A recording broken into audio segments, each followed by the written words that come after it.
Jaya Radha Madhava Kunja Bihari.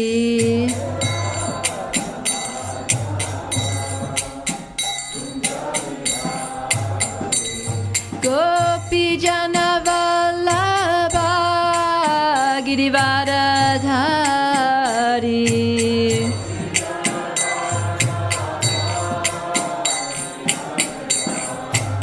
Jaya Gopi Jana Vallabha Girivardhari.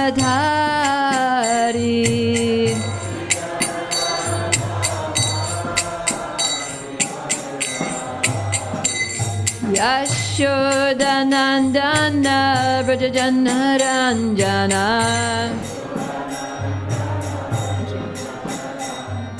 Yashoda Nandana Vrajajana Ranjana.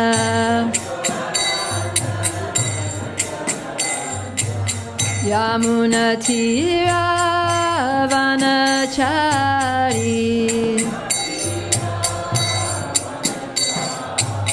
Yamuna Tira Vanachari.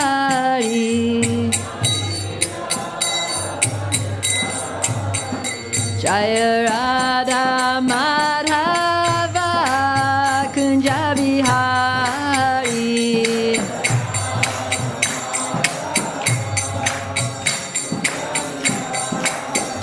Jaya Radha Madhava Kunja Bihari.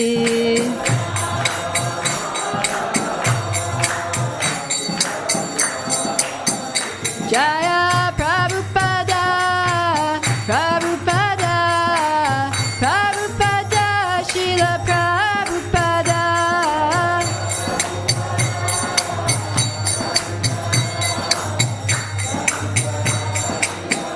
Jaya Jaya Prabhupada, Prabhupada, Prabhupada, Jaya Prabhupada.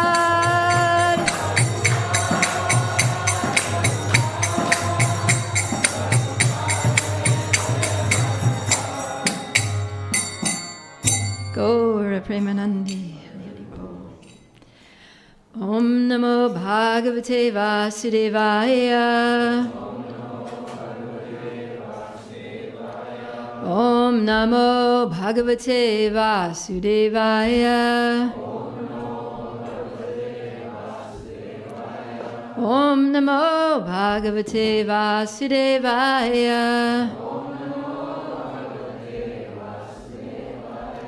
Jaya Jaya Shri Caitanya Jaya Nityananda. Jaya Advaita Chandra Jaya Gaura Bhakta Vrinda. Jaya Jaya Shri Caitanya Jaya Nityananda. Jaya Advaita Chandra Jaya Gaura Bhakta Vrinda. Jaya Jaya Shri Caitanya Jaya Nityananda. Jaya Advaita Chandra Jaya Gaura Bhakta Vrinda.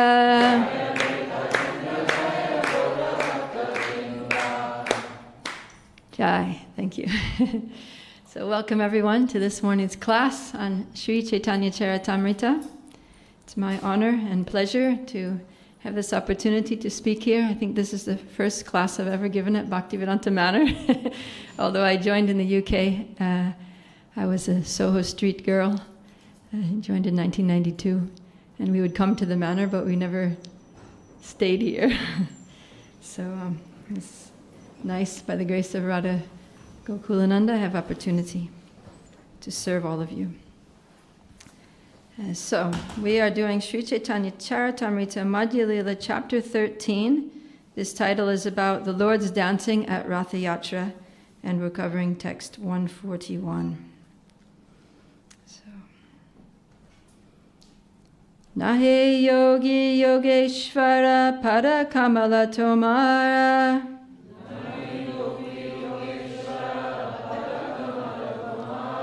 Caitanya-Caritāmṛta Santosha.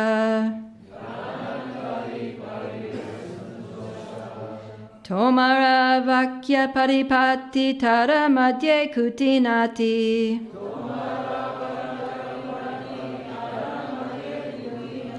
Shuni Gopira Aro Badhe Rosha. Nahe Gopi Yogeshvara Pada Kamala Tomara.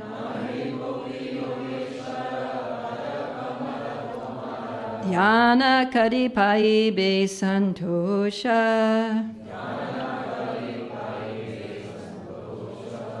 Tomara Vakya Paripati Tara Madhya Kutinati.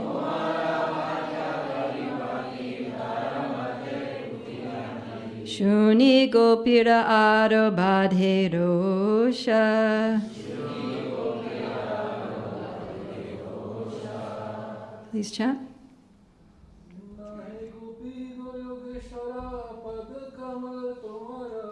Nahe Gopi Yogeshvara Pada Kamala Tomara. Caitanya-Caritāmṛta Santosha.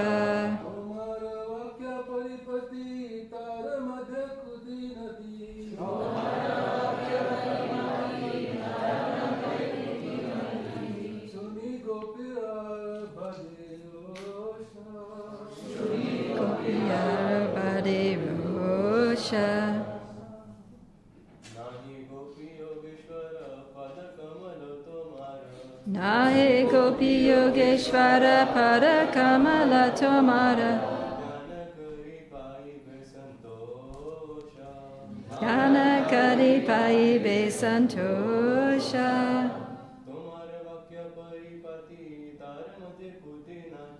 Tomara Vakya Paripati Tara Madhya Kutinati. Shuni Gopira Aro Badhe Rosha. Vaishnavis.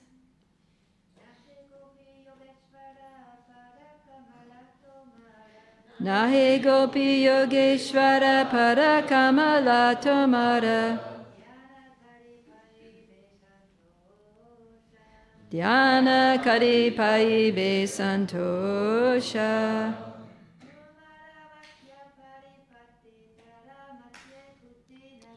Tomara Vakya Paripati Tara Madhya Kutinati. Shuni Gopira Aro Badhe Rosha.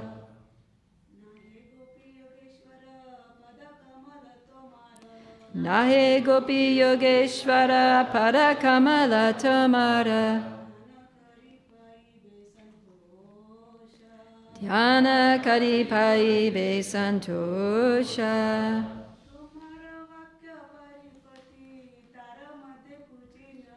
Tomara Vakya Paripati Tara Madhya Kutinati. Shuni Gopira Aro Badhe Rosha. All right, let's do the word for word all together. Nahe, not. Gopi, gopis. Yogeshvara, masters of mystic yoga practice. Padakamala Tomara, your lotus feet. Dhyana-Kari, by meditation. Paibe Santosha, we get satisfaction. Tomara, your. Vakya, words. Paripati, very kindly composed. Tara Madhya, within that. Kutinati, duplicity. Shuni, hearing. Gopira, of the gopis. Aro, more and more. Badhe, increases. Rosha, anger. Translation and purport by His Divine Grace A.C. Bhaktivedanta Swami Srila Prabhupada Ki Jai. Srila Prabodhananda Saraswati has stated in Caitanya-Caritāmṛta 5, Kaivalyam narakayate tridashapur akasha pushpayate durdantendriya kala sarpa patali protkata damstrayate vishvam purna sukhayate vidhimahen dradishcha kitayate yat karunya kataksha vaibhavavatam tam gorameva stuma. Forgot to read the translation of the verse. Oh, I forgot to read the translation of the verse. Translation. The gopis are not like the mystic yogis. They will never be satisfied simply by meditating on your lotus feet and imitating the so-called yogis. Teaching the gopis about meditation is another kind of duplicity. When they are instructed to undergo mystic yoga practice, they are not at all satisfied. On the contrary, they become more angry with you. So let's repeat that after me. The gopis are not like mystic yogis. They will never be satisfied simply by meditating on your lotus feet and imitating the so-called yogis. Teaching the gopis about meditation is another kind of duplicity. When they are instructed to undergo mystic yoga practice, they are not at all satisfied. On the contrary, they become more angry with you. Okay, thank you.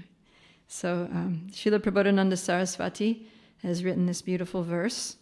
Caitanya-Caritāmṛta is a very beautiful book, full of the glories of Lord Chaitanya. If you ever want to get really ecstatic hearing about the glories of Lord Chaitanya and all the benefits of worshipping Lord Chaitanya in this age, then read Caitanya-Caritāmṛta. It's very inspiring and moving. And actually, Prabodhananda Saraswati is, he was a contemporary of Lord Chaitanya. He was a personal associate of Lord Chaitanya.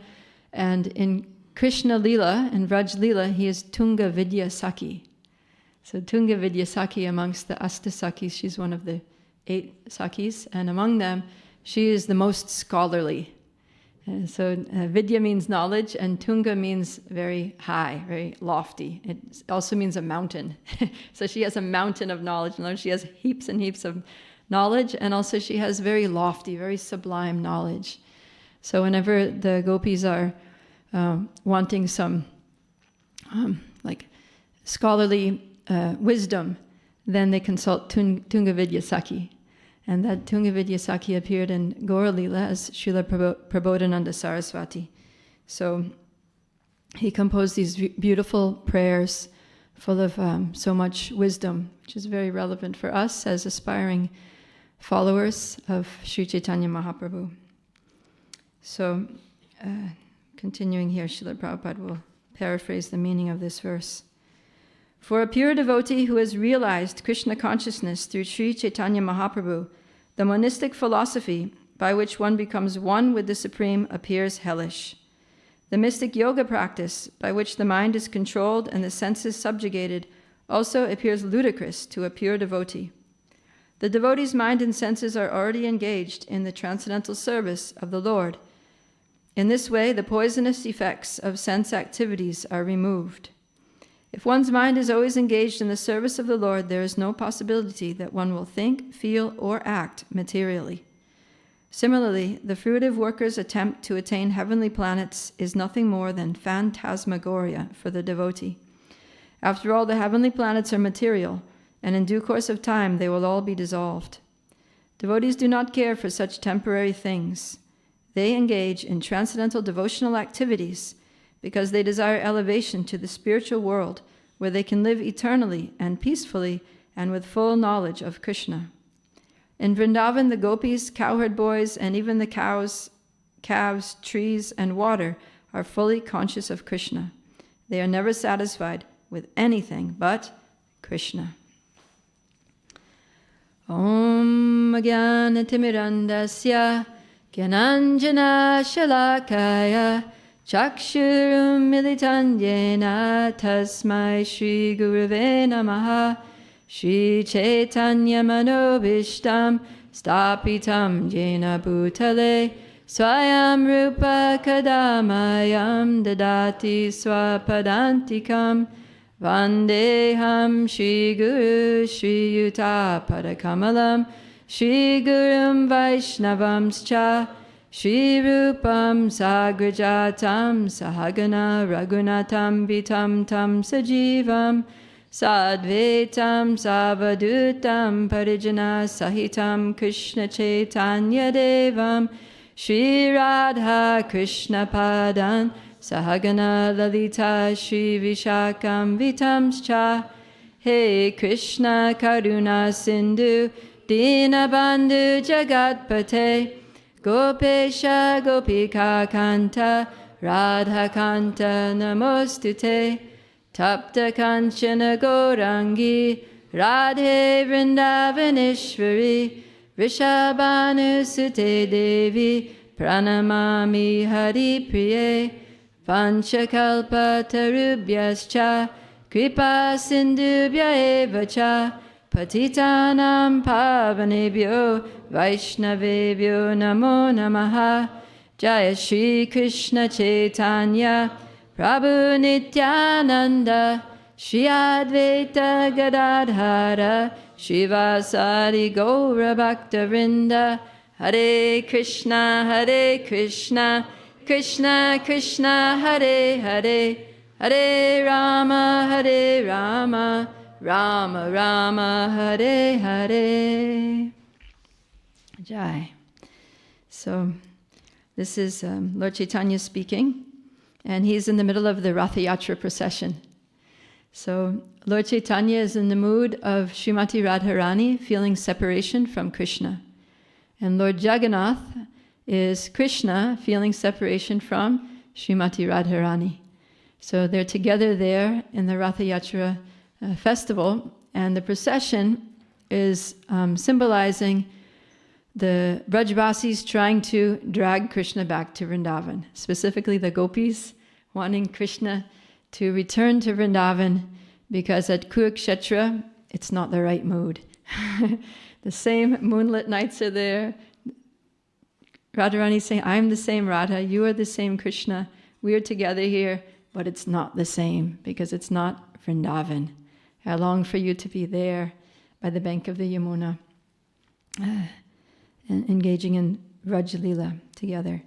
So Lord Chaitanya is very much immersed in that mood of Srimati Radharani, and he's speaking to Krishna as Srimati Radharani.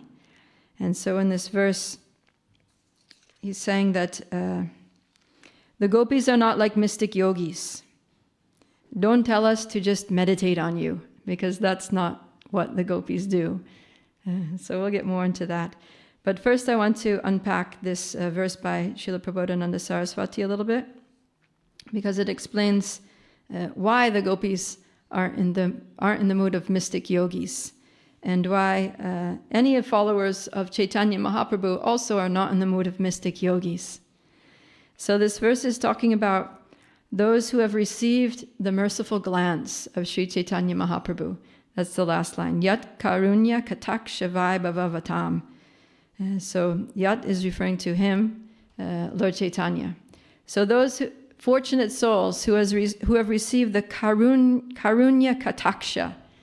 Karunya means mercy, and kataksha means glance, right? Aksha means eyes. So one who has been seen by the eyes of Sri Chaitanya Mahaprabhu, his eyes his glance which is laden with mercy, which is full of karuna, and which bestows the most sublime good fortune on anybody who receives that glance, is described in this verse. So yeah, and that glance is described as being vaibhava vatam. So vaibhava means powerful.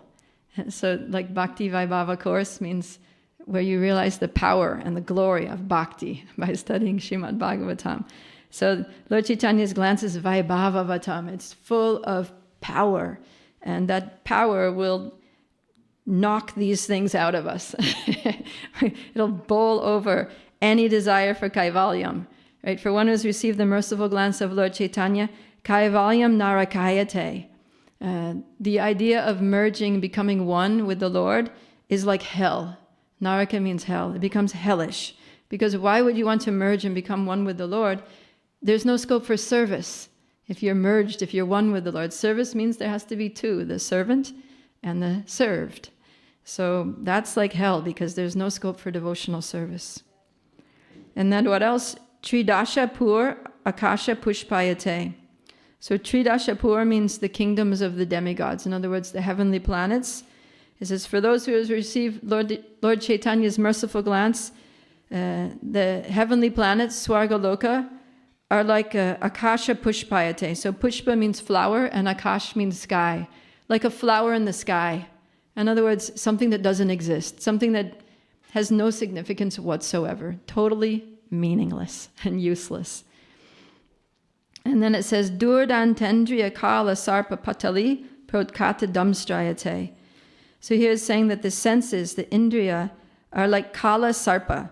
They're like a black snake. But for one who has received the merciful glance of Sri Chaitanya Mahaprabhu, the fangs, the poison teeth of the black snake of the senses are removed. So the senses are still there, but there's no threat of them harming us, because there's no attraction to sense gratification. The senses are always just used in the service of the Lord, and so there's no harm. There's no fear from that black snake of the senses anymore.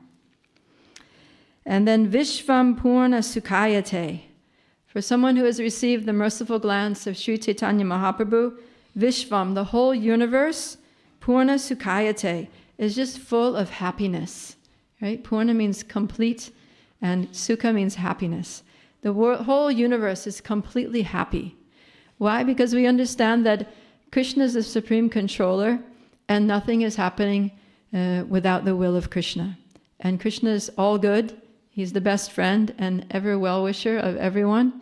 And so everything that's happening everywhere in the universe is all good. There's nothing but happiness. And also because Lord Chaitanya has descended to bestow the highest benefit upon everyone and anyone without discrimination, then there's the scope for all souls to achieve that highest happiness. And a follower of Lord Chaitanya realizes that and goes out and distributes it. And everywhere they go, they just see happiness or the potential for happiness. And then the last thing is Vidhi Mahendradish Chikitayate. So Vidhi refers to Lord Brahma, and Mahendra is Lord Shiva. And then Adi means etc. So one who has received the merciful glance of Sri Chaitanya Mahaprabhu sees great demigods like Lord Brahma, Lord Shiva, and so on as insignificant as kita, means insects, as no more significant than insects. So, yeah, the devotees of Lord Chaitanya are not attracted to worshipping the demigods for material benefits. They're just wholly and solely focused on the worship of Krishna, or Radha and Krishna. And that's what how Srila Prabhupada ends the purport here, is that in Vrindavan, the gopis, cowherd boys, even the calves, cows, trees, and water are fully conscious of Krishna, never satisfied with anything but Krishna. So that's what Lord Chaitanya came to give. He came to give us Vraj Bhakti.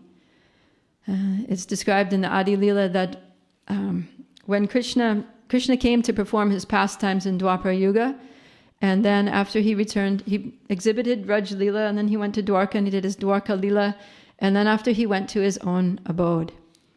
And so, having returned to his abode, he was observing what was going on the Earth planet, and he's thinking, oh no, everybody down there is just worshipping me with awe and reverence.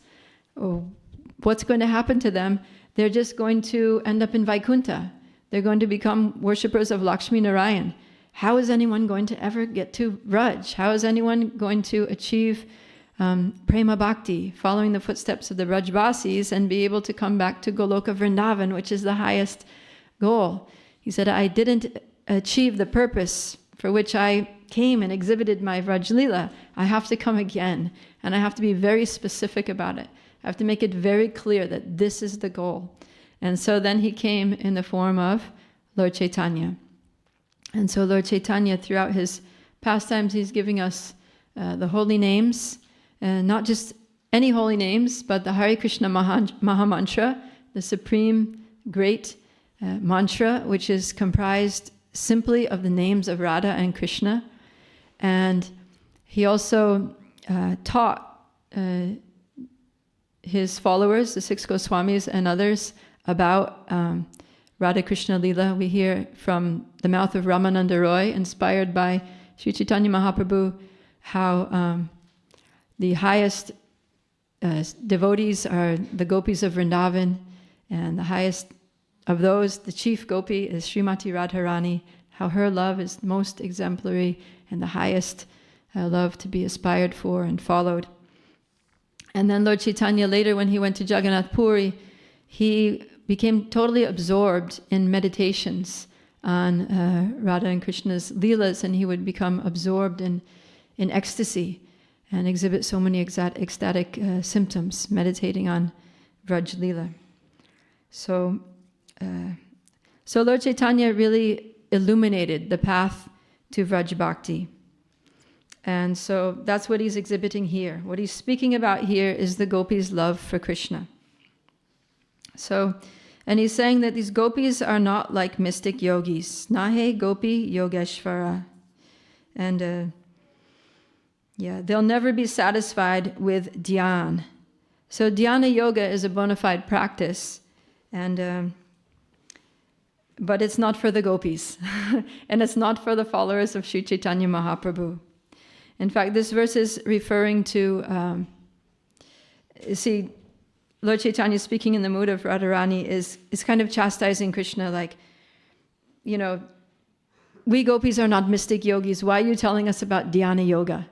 Because when the gopis, when Krishna was playing his flute, in Canto 10, Chapter 29, he plays his flute, and the gopis all leave their homes and they go running through the forest in the dead of night, and they go there and they meet Krishna at a secluded place, and Krishna is standing there playing his flute and looking beautiful as ever, and the gopis have all come and they've assembled there, and they're looking at Krishna, and then Krishna puts his flute in his belt and he says, "Oh, noble ladies, what brings you here? What are you doing here in the middle of the forest in the dead of night? This is a dangerous place for young women like yourselves. There are all kinds of dangerous forest creatures and, beasts of the night that could attack you. And after all, you have your husbands at home. Some of you have children. You have your duties to perform.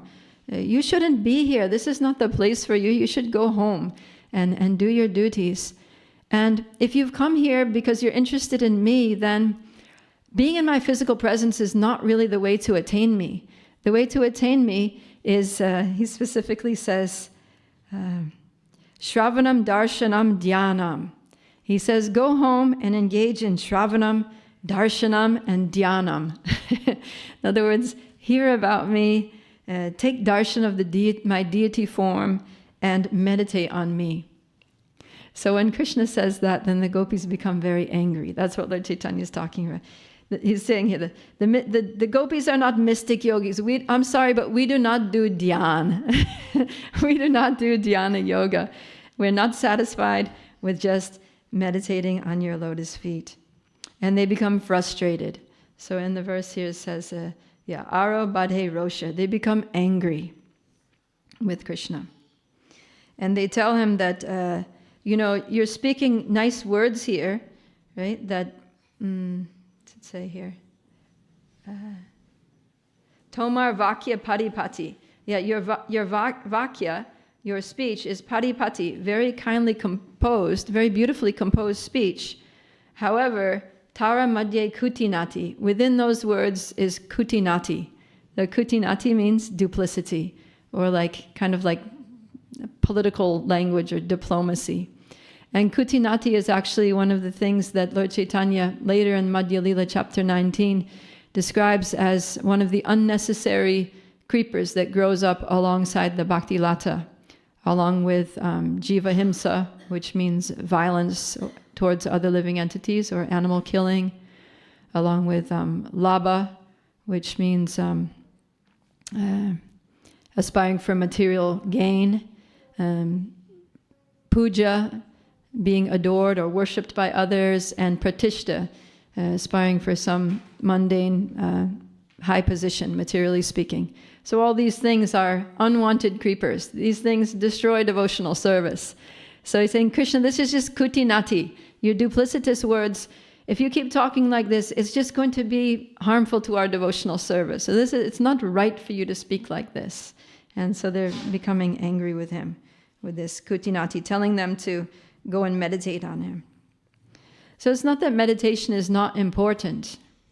And the gopis do meditate on Krishna's lotus feet, but their meditation on his lotus feet is different from that of the dhyana yogis. And we'll talk more about that later. But when I was thinking of the gopis meditating on Krishna's lotus feet, I was remembering a verse from the Gopi Gita. This last year I was in Vrindavan for Kartik, and I had the good fortune to stay at the ashram at Govardhan, Bhaktivedanta ashram, where Vaisheshika Prabhu does his readings of Srimad Bhagavatam. So we spend every day of the month of Kartik just reading 5 hours a day of Srimad Bhagavatam. And then in the evening we do Damodarastika, and Asit Krishna Maharaj is there. He's the caretaker of that project. And so he would lead the Damodarastika, and then after that he would sing the whole Gopi Gita, the whole chapter 31 of the 10th canto, and it was so beautiful. And I took it upon myself to memorize that chapter. So I memorized that chapter during the month of Kartik. It was a really sweet little vrat. And so I remembered a verse from there that goes like this. It talks about how the gopis meditate on Krishna's lotus feet. Pranata dehinam papakarshanam trina charanugam sriniketanam panipanarpitam te padambujam krina kuche shuna krindi richchayam. So this, what struck me about this verse and how it's different from the way yogis meditate on the lotus feet of Krishna is that it's very active. You know, they're seeing Krishna's lotus feet in a very active way, not in a neutral, passive way. So they say pranata dehinam papakarshanam, that those lotus feet, they're very active in the lives of embodied souls who offer their obeisances to them, in that they destroy all the sinful reactions and sinful inclinations of those devotees. And then Trina Charanugam. I really like this verse, this line, because Trina Chara is referring to the cows, which literally means the grass eaters, right? Trina means grass, like we say Trina adapi sunichena, more humble than the straw on the street, or like that. So Trina Chara means the grass eaters, and it says Trina Charanugam, those feet that follow. Anu means following. So those feet follow after the cows as they wander through the pasturing grounds, seeking sweeter and lusher grasses. So that's how they see his feet. And then Sri Niketanam, that his feet are the abode of the goddess of fortune. The goddess of fortune is always positioned there at the lotus feet of the Lord, is always massaging his lotus feet, always doing active service to his lotus feet. And then Fani Panarpatam.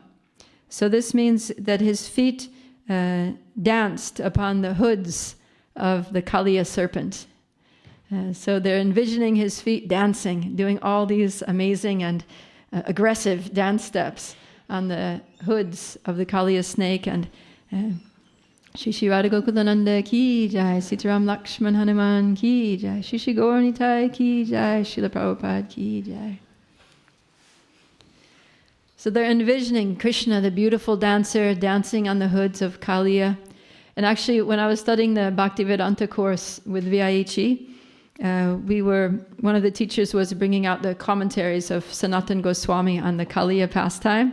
And Sanatana Goswami explains that when Krishna is dancing on the hoods of Kaliya, there's a point in that dance where Krishna orchestrates that Kaliya, with all of his heads, bow down at the bank of the Yamuna, and then Krishna expands himself to stand on each and every one of the hoods of Kaliya, thousands of hoods, and then he extends his hands, each of one of those thousands of hands, and takes the hands of one of the gopis and pulls them up onto the hood of Kaliya, and then they go back up, and then so Krishna's dancing in his expanded forms with all of the gopis on each couple on one hood of Kaliya.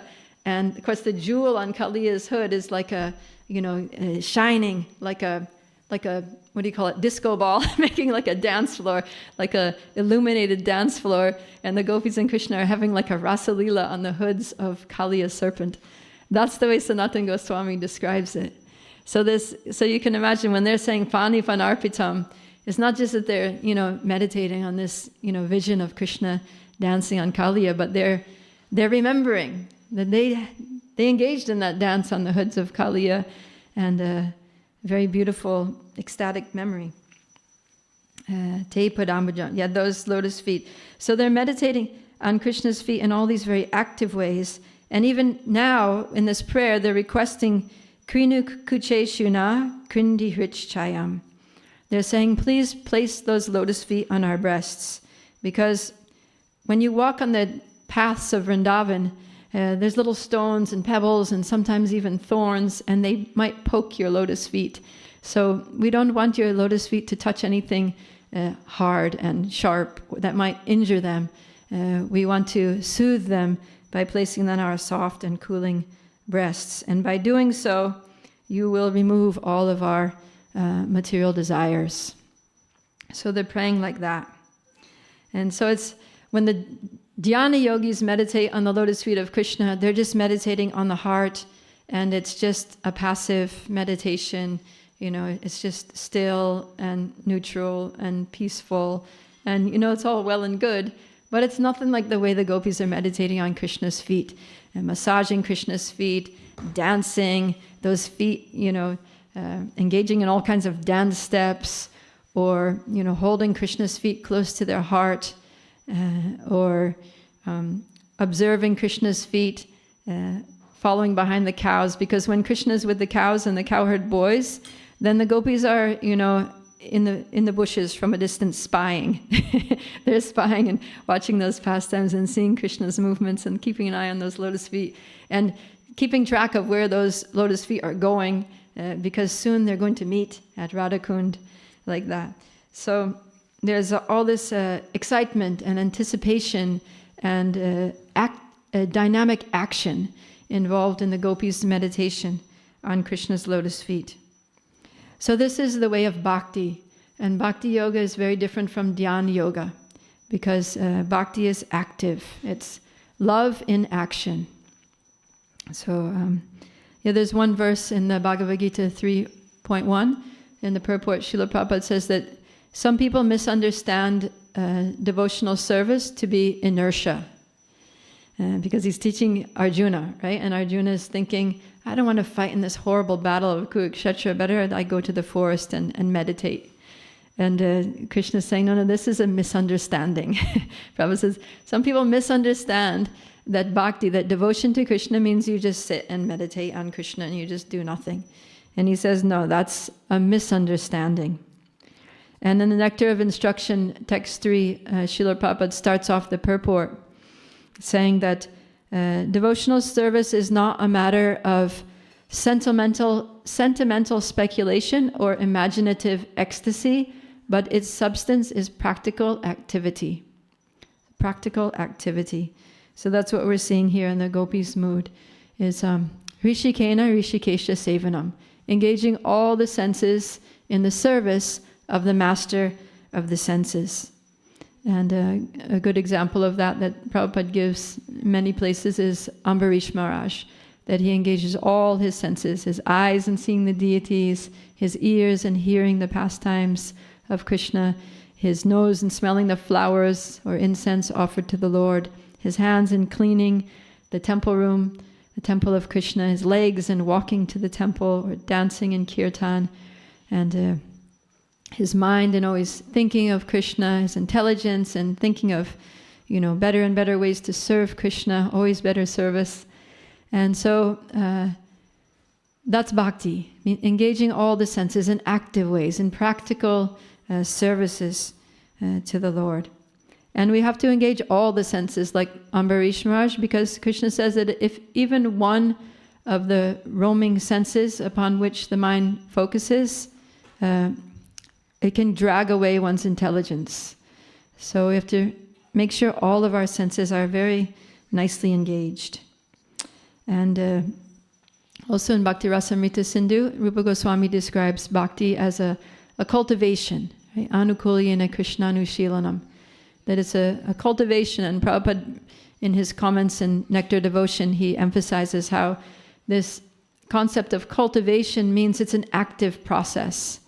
Like when you cultivate a garden, you're not just sitting there next to your garden meditating on the seeds being planted, on the weeds being pulled, on the thing growing, on the fruits being produced. It doesn't work like that. You have to actually get in there with a shovel, loosen up the soil, go plant the seeds, water them every day, pull up the weeds, put some little sticks there for your beans to grow up and things like that. So it's an active process. And so as we're cultivating the bhakti lata, the creeper of devotion, we also need to do so very actively, very vigilantly, with daily activities of service, which engage all of our senses. And pulling the weeds, like we were just talking about the weeds, right? Like activities unfavorable for devotional service, so Nishida Acharya, Kutinati, diplomatic behavior, Labha, Puja, Pratishta. So those are the weeds. We have to pull up these weeds that grow up alongside our bhakti and water the bhakti lata with hearing and chanting. So in that same purport to Nectar of Instruction, text 3, Prabhupada says, such idle meditation may be good for those who have no information of devotional service. So for those who don't know about devotional service, then it may be good for them to do some meditation, because while they're meditating, at least they're not engaging in sinful activities. They're stopping their material activities. Because if you don't have spiritual activities, what do you have? Material activities. There's nothing else, right? So if you don't know about spiritual activities, then at least stop the material activities and don't do anything. So that's what the dhyana yogis do. They try to pratyahara, withdraw the senses from the sense objects, just bring the attention within. But if anybody knows about devotional service, then that's so much better, because not only does devotional service stop the nonsense material activities, but it engages us in the meaningful activities of devotion that are pleasing to Krishna. So then in that purport, Srila Prabhupada goes ahead, after saying that we need to be engaged in devotional activities, he quotes Shravanam, Kirtanam, Vishnu Smaranam. So,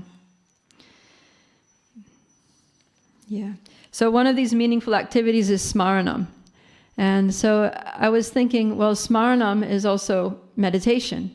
It's also remembering the pastimes of Lord, which means meditation. So then what's the difference between Dhyana Yoga, which means meditating on the Lord, and Krishna Smaranam, which also means meditating on the Lord? And I put a little bit of thought into this, and I went through the chapter 6 of Bhagavad Gita, where Krishna describes the process of Dhyana Yoga. And so there, the process of Dhyana Yoga, as described by Krishna in Bhagavad Gita, emphasizes controlling the mind, controlling the senses, right? Like making your mind your friend by bringing it under control, and focusing the mind on the super soul in the heart. So in that chapter, the emphasis is on the super soul, and realizing one's qualitative oneness with the super soul, that I'm also a soul, aham brahmasmi, And there's also Parabrahman, there's the Supreme Soul who's seated in my heart, and we are qualitatively one. I'm a part and parcel of that great personality. And not just me, but all living entities are also spiritual parts and parcels of that Parabrahman, and therefore I see them equally, and I have empathy for all beings. I treat them as I would myself. So the emphasis is on ceasing material activities, putting an end to material desires, and putting the concentration within and experiencing oneself as a spiritual being and the all-pervasiveness of the super soul, and worshipping the super soul in that way. So in dhyana yoga, yes, one's meditating on the Lord, but more so in the form of Brahman or Paramatma, right? Whereas Krishna Smaranam is focused on Bhagavan, because it's Krishna Smaranam. It's meditating on Krishna, Krishnastu Bhagavan Swayam. And in a personal way, very personal way, meditating on his names, his form, his qualities, his pastimes, his entourage, his abode, his paraphernalia, and all that, like Rupa Goswami says in the Nectar of Instruction, text 8, Tannama Rupa Charatari Sukirtananu Smrityo Kramena Rasana Manasi Niyojya Tishtan Rajeta Daruragi Jananugami Kalam Nayad Akilam Ityupadesha Saram.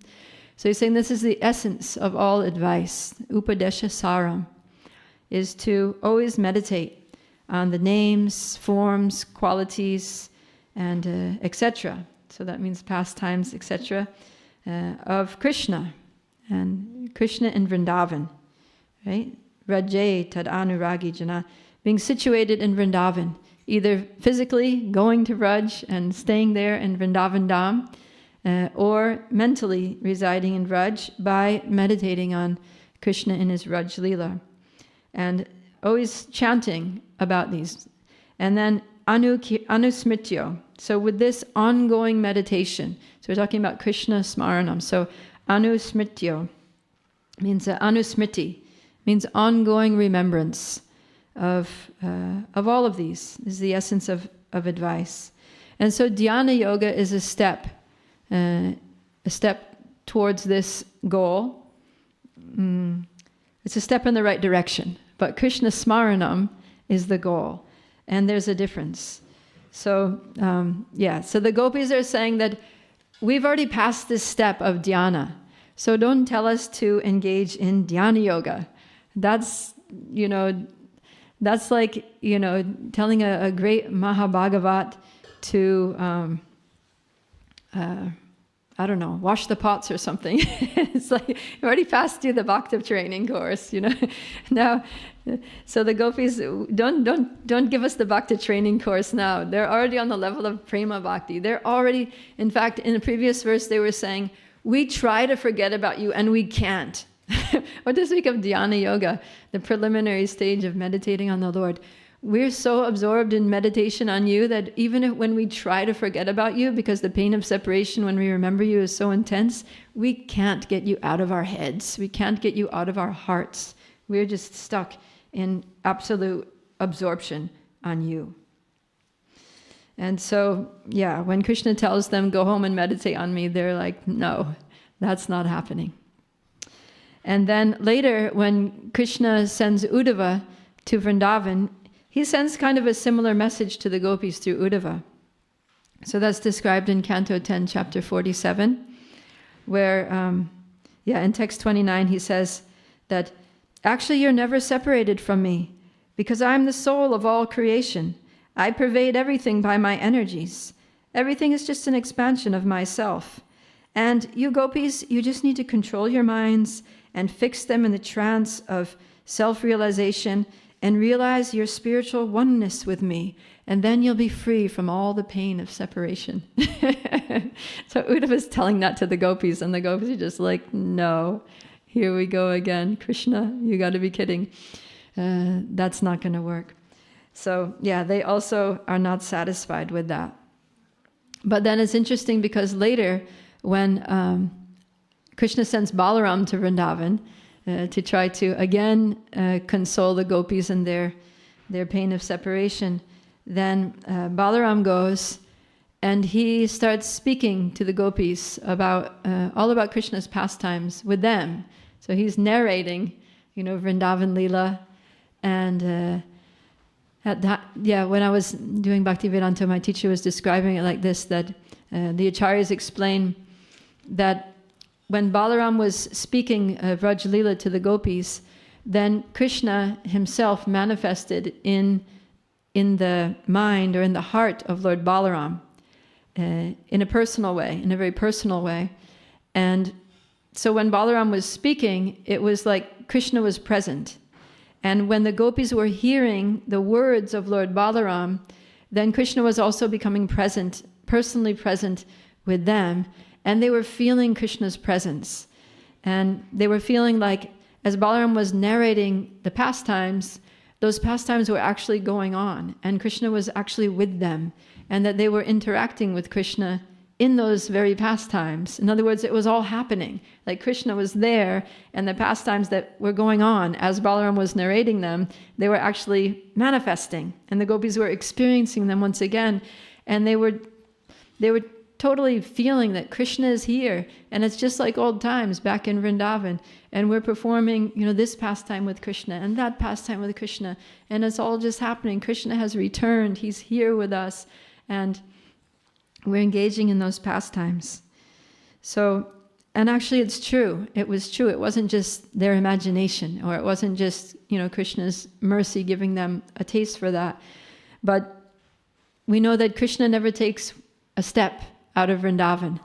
And so, although Krishna seems to leave Vrindavan and go to Mathura with Akrura and go to Dwarka later, but Krishna never actually leaves Vrindavan. That so-called Krishna that leaves is Vasudeva Krishna. And the Nandanandana Krishna stays always in Vrindavan. Only that he's not manifest there. But that the pastimes are going on in an unmanifested form. So it's called Aprakat Lila, the unmanifested pastimes. And those pastimes never stop because they're Nitya Lila, they're eternal. They're eternally going on, and they're eternally going on in Vrindavan. And Vrindavan is an eternal abode of the Lord. And the gopis are eternally situated with Krishna in that abode. So there's never a time when those pastimes are not going on in Vrindavan. Whether it's Bhoma Vrindavan or Goloka Vrindavan, it's all the same. Vrindavan is Vrindavan. The gopis are there with Krishna, and the pastimes are always going on. So it's only in the Prakat Lila that Krishna appears to be absent from Vrindavan. And so when Balaram is narrating those pastimes of Krishna, by Krishna's desire, then Krishna pulls the gopis into the Aprakat Lila in their meditation. So because Balaram tells them, close your eyes. So when they close their eyes and they're hearing, then their awareness of the Prakat Lila, of Krishna's separation, and all the devastation that happens in Vrindavan as a result of his separation, they become unaware of that, and they get drawn into the Aprakat Lila, and they're actually experiencing the Aprakat Lila. So then their pain of separation is completely gone. So this is a very beautiful thing that happens, and it shows the difference between dhyana yoga and Krishna smaranam. Because when Krishna tells them to do dhyan, they say, no way, that's not going to work for us, and we don't even want to know about that. But when Lord Balaram comes and he engages them in Krishna smaranam, then they finally are pacified. Right? This verse is saying that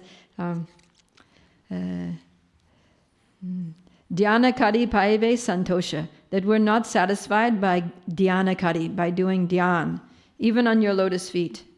But when we do Krishna smaranam on your lotus feet, when we meditate on your lotus feet, dancing and following the cows and leaving their footprints here in Vraj and dancing with us in different leelas and acting with us in different leelas, then we're satisfied. So when they had that experience finally with Every time that Krishna tried to console them by saying, just meditate on me, they rejected it. But finally, when Balaram brought them into deep Krishna Smaranam, they re-entered the Lila and they were completely satisfied. So what does this mean for us? How is this relevant for us in the here and now as sadhaka bhaktas? So what it means is that we're not meant to do dhyana yoga. Srila Prabhupada so kindly gave us bhakti yoga from the very start. And so, of course, dhyan is there in bhakti, but it's in the form of Krishna Smaranam. And so from the very beginning of his establishment of the Krishna consciousness movement, Srila Prabhupada gave us the Krishna book. And he gave us Nectar of Devotion. So these books appeared very early on, so that there would be no doubt about how to execute devotional service, that we're meant to hear about Krishna, chant about Krishna, meditate on Krishna, his names, forms, qualities, pastimes, his abode, and aspire for that as the goal. He gave us Tulsi Puja, where we beg to be followers of the cowherd damsels of Vraja, where we beg for residence in Vrindavan Dham, like that. So, yeah, we're not meant to be mystic yogis. We're not interested in just controlling our minds and senses. Of course, that's part of bhakti, but we don't have to endeavor extraneously to control our minds and senses. We just need to follow the program that Srila Prabhupada gave us, which automatically controls our minds and senses. Right? Getting up early, singing and dancing for the pleasure of the deities, chanting our japa, keep pulling our mind back to the holy names every time it wanders, and then spending the full day just doing different services for the pleasure of Krishna, engaging all of our senses. If we go through the Nectar of Devotion, I think it's chapter 6, where it describes all the 64 angas, or limbs of devotional service.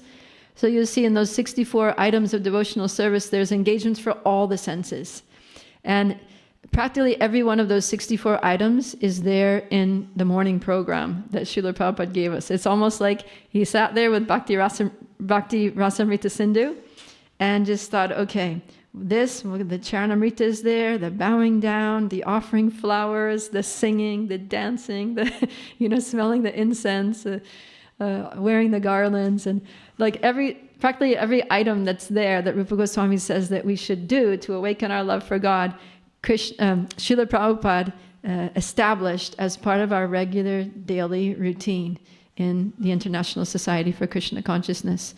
So, Srila Prabhupada is so strategic in his program for how to get us back home, back to Godhead, for how to bring us to the highest platform of Prema Bhakti, as is outlined in the Bhakti Rasamrita Sindhu. So it goes through stages, right? And, we start off being mainly externally engaged because we don't have the higher taste yet. We don't have that internal meditation on Krishna continuously established in our hearts. And so we start off with Vaidhi Bhakti, just engaging the senses under the direction of the spiritual master, under the directions of our founder Acharya, who's established the process and the program for us in ISKCON. So we do that, engaging all of our senses in the service of the Lord, and then gradually the taste awakens.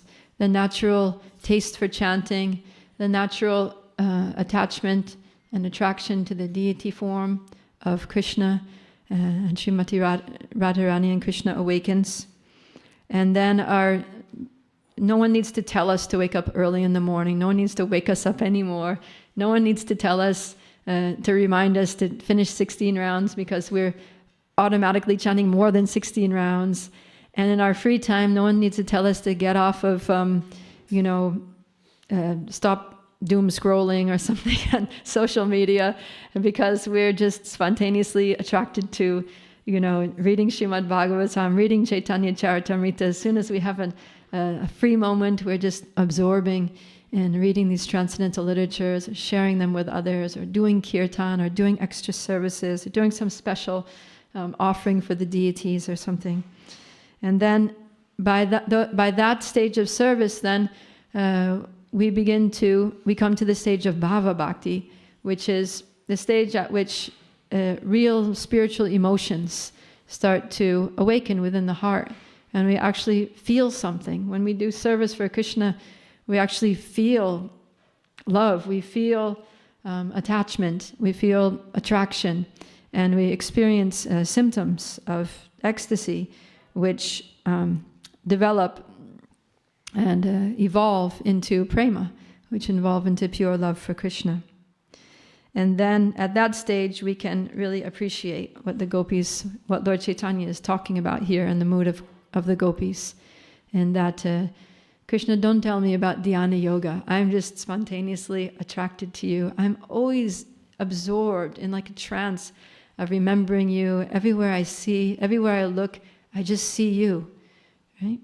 And that's the perfection. And even Krishna says that in the chapter 6 of Bhagavad Gita. He says that for one who sees me everywhere and who sees everything in me, I'm never lost to him, nor is he ever lost to me. So at that stage, the devotee is very firmly situated in devotional service, and Prabhupada would say is packed up, tightly packed up with Krishna in a bond of love. So this is what we have to look forward to. We just need to continue practicing the program that Srila Prabhupada gave us very kindly, so intelligently, strategically, and mercifully. And of course, this is the process that Lord Chaitanya also gave us. And so we should pray to Shri Shri Gaura Nitai, who are very merciful, for them to give us their merciful glance, that Gaura Karunya Kataksha, so that we can be free from any thoughts of merging into impersonal Brahman or becoming one with the Lord, so that we can lose any aspiration for going to the heavenly planets, so that our senses may no longer drag us into sense gratification, and so that we have no attraction to worshipping demigods. Our focus is only on Krishna, and in that way we can experience even this world, this material world, as a place full of happiness, full of bliss, because our hearts are full and overflowing with Krishna consciousness. So I'll stop there and open it up for any questions or comments. Yes, Subhadra. Is there a floating mic? Yeah.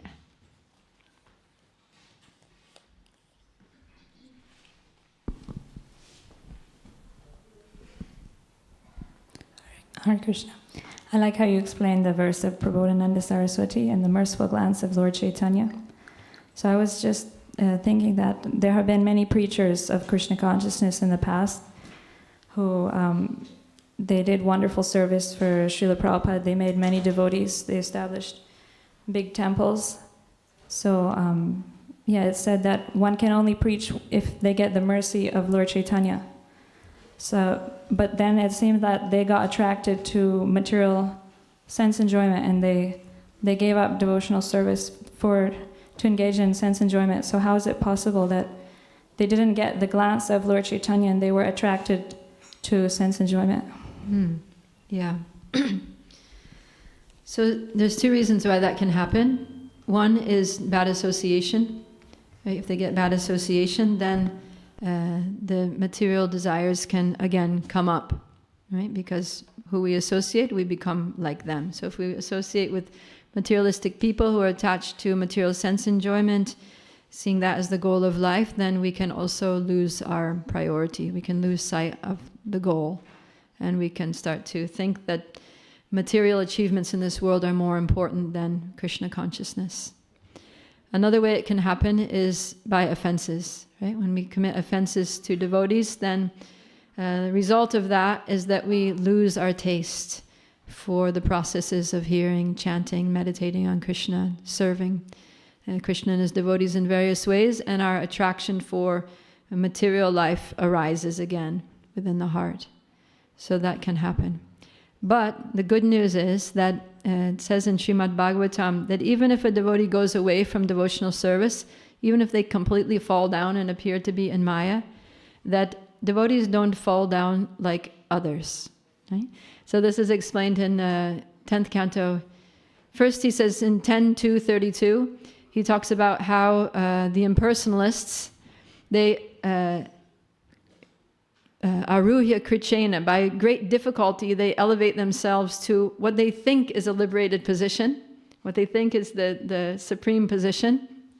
But because they don't have shelter at the lotus feet of Krishna, they fall down. And then in the next verse 10.2.33, he says that sometimes devotees may also fall down. But he says that my devotees don't fall down the way others do, because they're always protected. He says they're always protected by the Lord. I'm just going to quickly look it up because I want to get the exact translation, because that verse is so beautiful.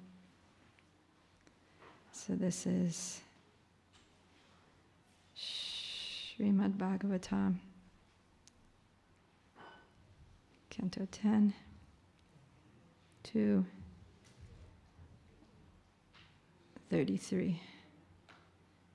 Yeah. He says, O Madhava, Supreme Personality of Godhead, Lord of the Goddess of Fortune, if devotees completely in love with you sometimes fall from the path of devotion, they do not fall like non-devotees, for you still protect them. Thus they fearlessly traverse the heads of their opponents and continue to progress in devotional service. So, yeah, it reminds me also in Nectar of Instruction, Srila Prabhupada writes that the process of devotional service is so pure and so powerful that anyone who even begins this process is forcibly dragged to perfection. It just reminds me of one little cartoon that a friend of mine drew, and the picture is a devotee with his, he's lying on his back, and he's like threw his bead bag off to the side, like wanting to give up the path of bhakti. And then Krishna's holding him by one leg and pulling him forcibly. So if we once begin devotional service, Krishna forcibly drags us to perfection. So even if we fall away, it says that Krishna still protects the devotees. And so the devotee may fall down, but they don't get totally into Maya the way a non-devotee does, or the way an impersonalist does. Because Krishna is there in the heart. And he won't let them enjoy sense gratification. Just ask any devotee. You know, there are many devotees that have fallen down and come back. And just ask them what their experience of, their fall down period was like. And they'll tell you that, because I talked to a couple of them, they'll say, I really tried my hardest to enjoy material life, and I just couldn't. It just never worked. And I would see, materialist, my friends, that I was trying to be friends with, these materialistic people, they would actually seem to be happy. They'd actually be getting some pleasure out of these things, but I just couldn't taste it the way they're tasting it. Krishna just wouldn't let me. And instead, he just kept steering me, steering me back to devotees. Maybe I would be walking down the street on my way to a bar, and I would see, some shop with a statue of Krishna in the window, or a spiritual sky incense packet, or some devotee would be there, like, take the book, and I'll be like, no, leave me alone, I've been there, I've done that, I don't want that anymore. But yeah, so Krishna always arranges that they come back. You see many devotees, that they may have been away for decades, and then they show up again. They just come out of the woodwork, and they just appear there in the temple one day, and then they very quickly come back to the high stage of devotion that they were at before they left. So Krishna enables them to fearlessly traverse the heads of their opponents and continue to progress in devotional service. In this case, sometimes their opponent the biggest opponent can be their own self, right? Their own mind. So, but they're able to just step on the head of Maya, of their own Maya, and come back to devotional service. So, does that answer your question? Something else? Yes, Prabhu. We still have 10 minutes.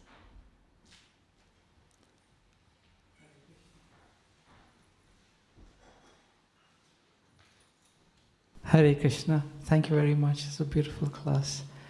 The question I have is, we read that there were two types of gopis.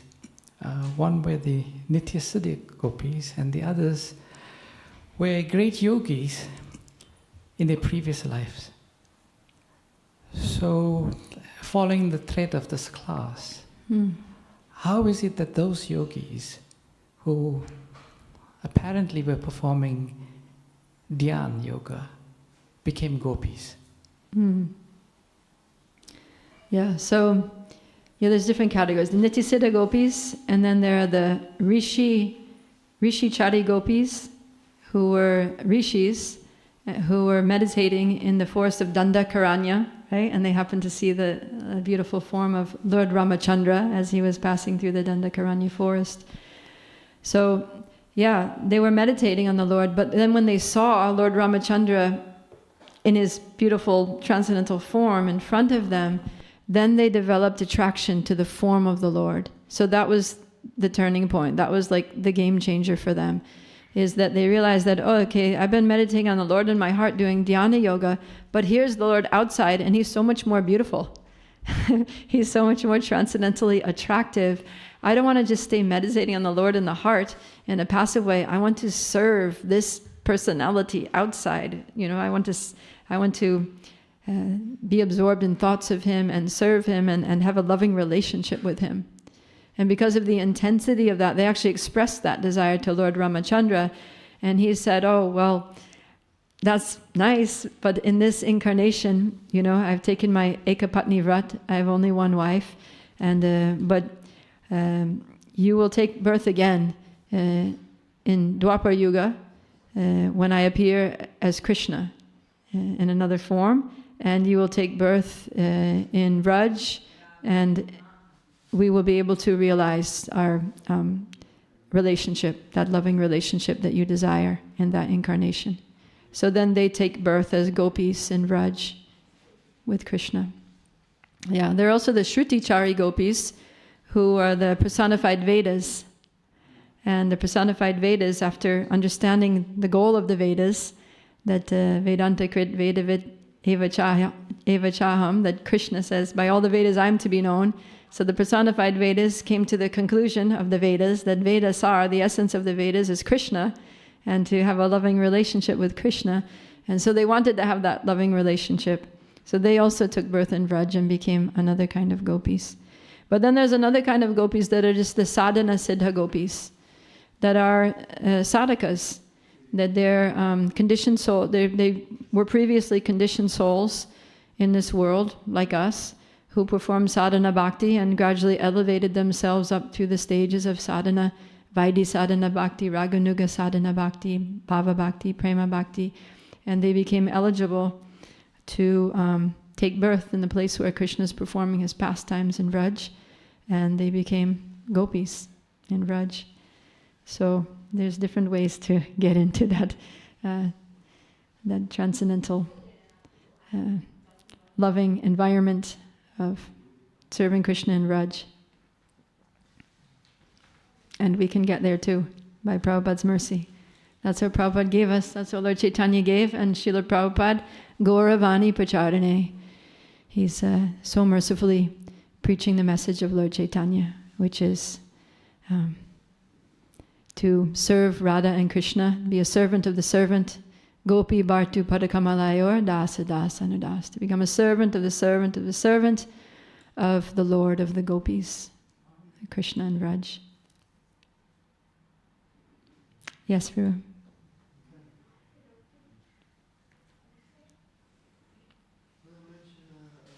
Please turn it on.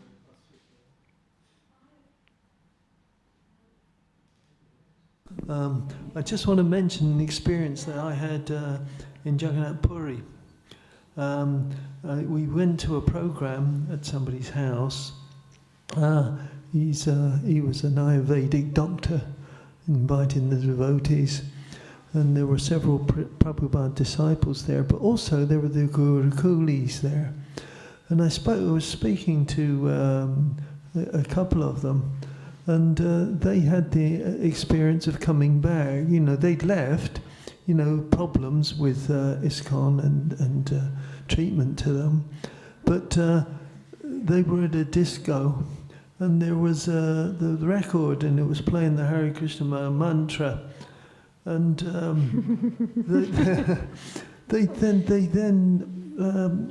knew, they started dancing, and then they knew they had to come back. And they was just by, it was like you could say, a divine providence. It brought them back, and they were there at this program, and they explained that to me. So it's never lost actually, and these Gurukulis, in spite of their treatment or whatever ever happened to them, they couldn't leave Krishna consciousness. They're like singing and dancing, and it's the same for me here. This is my sort of injection of vitality for the association of devotees here, and I never want to leave it. It's been my blessing, blessing that I'm looked after too, after so long. So I thank you for your enthusiasm, because it really comes across. So thank you for the class. Thank you. Okay. Jai. Yeah, I heard something similar when I was a teacher at Sri Mayapur International School in Mayapur Dham for 8 years. And one time Mahatma Prabhu came to one of our teachers' meetings, and he was speaking. He was saying, what you teachers are doing here, and teaching Krishna consciousness to the children is so important, and it's practically you can't even conceive of the benefit that you're giving these children by teaching Krishna consciousness to them at this age, because it becomes so firmly embedded in their consciousness. And he said that, because he was living in Alachua, he said there was a whole group of Gurukulis from Alachua who were just like fried with all of the, stuff that they'd been through and things that they'd heard in ISKCON, and they just really wanted to leave. He said that he was talking to a bunch of them as adults and grown up, and they were complaining to him. There were a bunch of devotee parents there. He said, they were kind of angry. They said, we were trying to leave. We wanted to get away from this movement, but this Krishna consciousness that you put in our heads, we couldn't get it out. We just can't get it out of us. So, yeah, and so there it is. Nehabhikrama nasasti pratyavayo nevidyate. It's never lost, no loss or diminution. And even now, I'm living in Dallas, Texas, and our temple president there, Nrsimha Rupa Prabhu, he was born in a devotee family, and he was telling me that for about 10 years or sometime like that, several years, he kind of like left, a whole group of them. They all left together, like all of his friends, and they were going out and doing all this stuff. And then after a while, they were sitting one day together, and they're just like, you know what? This is so stupid.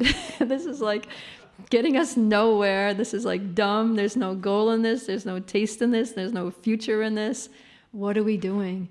And they all just came back to Krishna consciousness, and now he's the temple president of the Dallas Temple, which is like one of the biggest devotee communities in the U.S., and he's doing a fantastic job. Very, very sincere, very compassionate, caring devotee. So, Krishna brings us back. But let's not experiment with Krishna's mercy. Let's stay here, right? It's said that there's different kinds of intelligence, right? So first-class intelligence means that we learn by hearing. We hear that material world there's no enjoyment there. So then just don't go there. I've heard it from authority. Guru, Sadhu, and Shastra are all saying it. Don't go there. Second-class intelligence is that you hear, but you think, no, let me try it. Let me just try and see for myself. I need to experience it for myself. So you go out and you experience, this is terrible. I'm coming back to Krishna. And then third-class intelligence is you go and you suffer, and you still, you just stay suffering. So let's be... Some of us have already experienced material life, and so, probably most of us have experienced material life, so we know what it is, and we know we don't want to go back to it. Those of you who are born in the movement, just don't even go there. Just trust Guru, Sadhu, and Shastra. Don't do the experiment. It's just going to be a bad one. And and try to convince those devotees who have left. Try to reach out to them if you have friends who have kind of like drifted away from Krishna consciousness. Try to extend a hand to the extent that you may be able to, and try to reconnect them, bring them back, because there's going to be something in them that's going to say, yes, I'm coming back at one point, sooner or later. And you may be the person to be able to bring them back into Srila Prabhupada's fold. So, all right, we're at time now. So thank you very much for your attendance and your kind attention and questions and comments. Sri Caitanya-Caritāmṛta ki jai, Srila Prabhupada ki jai, Samaveta Bhakta Vrinda ki jai, Nitai Gaur Premanandi, Hari Hari Bol. Hare Krishna, dear devotees. We'd like to make a humble request for you to just stay back. As many of you all know, we've been engaging in the Be a Gardener campaign for distributing Sri Caitanya-Caritāmṛta. So we'd like to announce the results of our campaign to Srila Prabhupada. Many of you all have participated, so just a few minutes, and we can announce for Srila Prabhupada's pleasure. Hare Krishna.